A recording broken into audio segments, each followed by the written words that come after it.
जय हिंद दोस्तों, मैं सोनू सिंह आपके अपने परिवार एसपी पाठ्यक्रम में आपका स्वागत है। साथियों, जैसा आप देख रहे हैं कि हर एक स्टेट में, चाहे वो यूपी हो, राजस्थान हो, हरियाणा हो, कर्नाटक हो, जम्मू कश्मीर हो, और अभी कल परसों बिहार की बात करूं, बिहार में बीपीएससी का पेपर देने गए, सचिवालय का पेपर देने गए बच्चे जैसे ही पेपर देने के बाद बाहर आते हैं तो जो उनका पेपर है वो व्हाट्सएप पे चल रहा है। बच्चों के फ्यूचर के साथ इतने बड़े स्तर पर स्कैम किया जा रहा है, इतने बड़े स्तर पर परीक्षा में धांधली की जा रही है कि बच्चों के पास उसका जवाब नहीं है। एक नहीं, दो नहीं, तीन नहीं, हर एक स्टेट में पेपर लीक हो रहा है।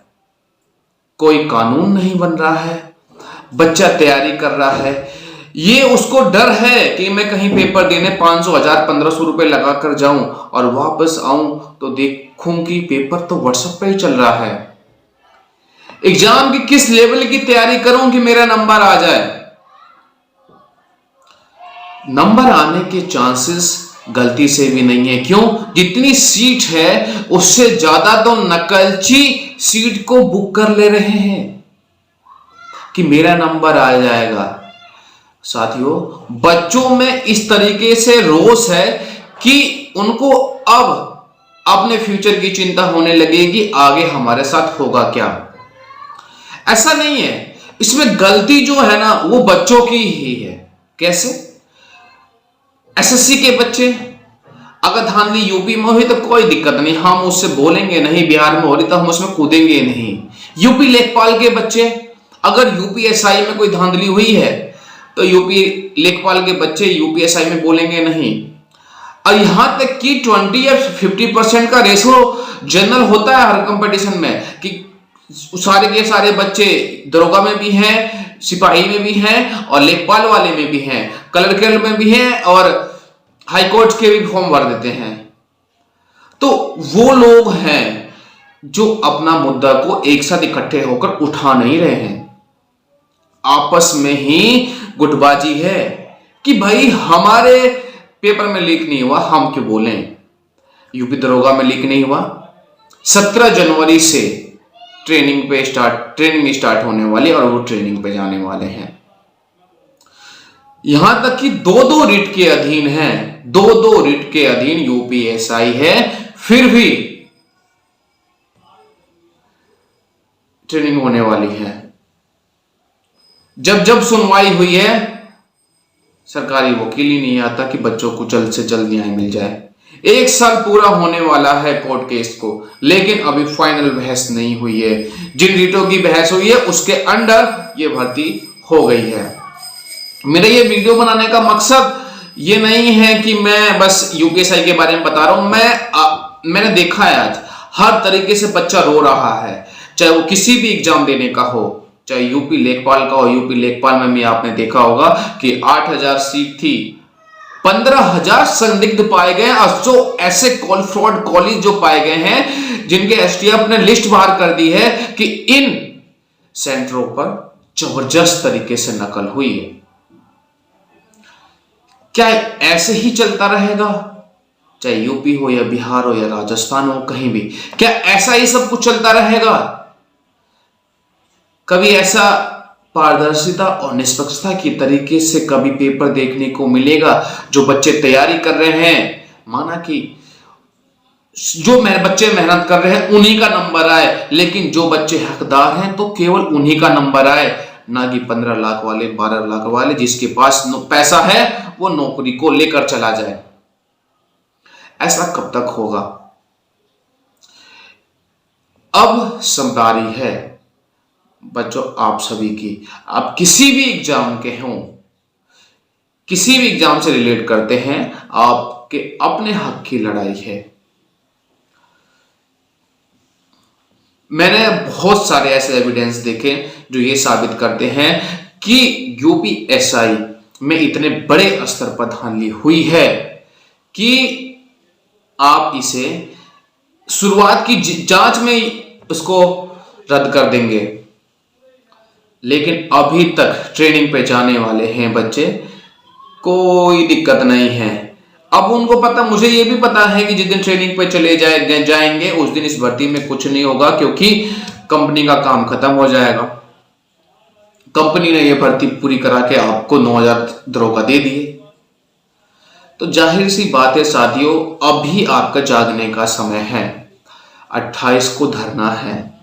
आप सभी इको गार्डन में पहुंचे और धारा 144 लगी हुई है, मास्क वास्क लेकर पहुंचे। सरकारी किसी भी सामान को हाथ ना लगाएं, कोई भी सामाजिक वस्तु हो, कुछ भी हो, उसको तोड़फोड़ ना करें, हंगामा ना काटें।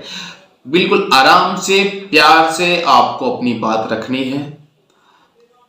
आपको ये बताना है कि हमारे एग्जाम में धांधली हुई है, हमें इस एग्जाम से न्याय चाहिए, हमें भर्ती को निष्पक्ष तरीके से करा दीजिए, हमें टॉपर्स के नाम बता दीजिए, कितने बच्चों के नंबर आए हैं, कितने नहीं आए हैं। अगर ऐसे ही चलता रहा तो अभी आने वाली वैकेंसी हैं, एएलबी की 60,000 हैं, डाक विभाग की हैं, यूपीपी में 37,000 हैं, नई जो दरोगा भर्ती आ रही है 3,000 हैं, वगैरह वगैरह बहुत सारी ऐसी भर्तियां हैं जो अभी आने वाली हैं। और ऐसे ही चलता रहा तो इन सभी भर्तियों में धांधली तो देखने को मिलेगी, आप उसे रोक नहीं सकते। तो अभी आपको क्या करना है, क्या है, 28 तारीख को धरने में जाना है, मास्क वास्क लेके जाना है, धारा 144 का पालन करना है आप सभी को, सड़कों पर बाहर नहीं निकलना है, धरना स्थल बनाया गया है आपका, धरने स्थल पे ही धरना आपको देना है, हंगामा नहीं बिल्कुल भी काटना है। और जितने भी बच्चे रो रहे हैं, जिनको तकलीफ है, वो अपने साथ कम से कम 5 से 6, 7, 8, 9, 10 बच्चे लेकर पहुंचे। क्योंकि साथियों, अगर अब आपने आवाज नहीं उठाई तो पेपर देने जाओगे, उसके बाद आपको मालूम चलेगा कि लीक पेपर जब आप भरते हो तो 400 रुपये का होता है। 400, 500, 600, 1200 के, अभी देखो केवीएस के निकले हैं, उसमें 1200 रुपये फीस है, 1500, 2000, 2200, 2500 फीस है। और उतना ही आप एग्जाम देने जाओ, उसके बाद पता चला कि 1 साल बीत भी गया, एज भी ओवर होने वाली है और पेपर रद्द। हर एक तरीके से बच्चा मारा जा रहा है, तो मरने से बेटर है एक बार आपने आवाज लगाई। क्योंकि हमें भी मालूम है, सबको पता है कि ये माननीय मुख्यमंत्री जी तक हमारी बात नहीं पहुंच पा रही है।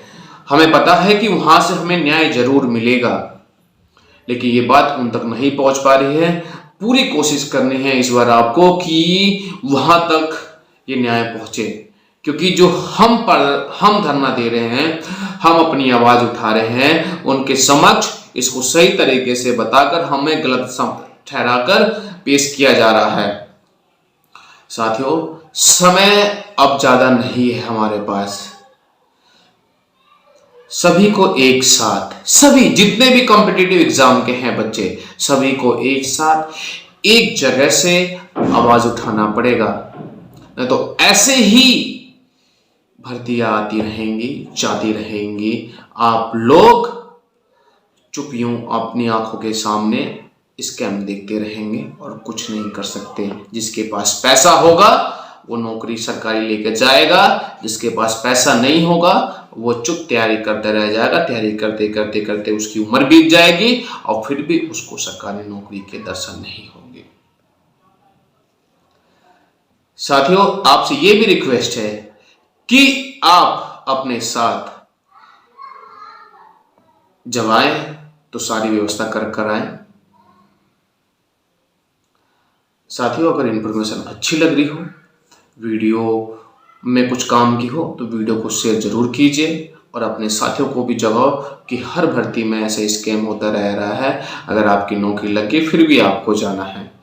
ये आवाज़ अपने लिए है, अपने एग्ज़ाम के लिए है, अपने फ्यूचर के लिए है, अपने माँ बाप के सपनों के लिए है। चलिए साथियों, मिलते हैं नेक्स्ट वीडियो में, तब तक के लिए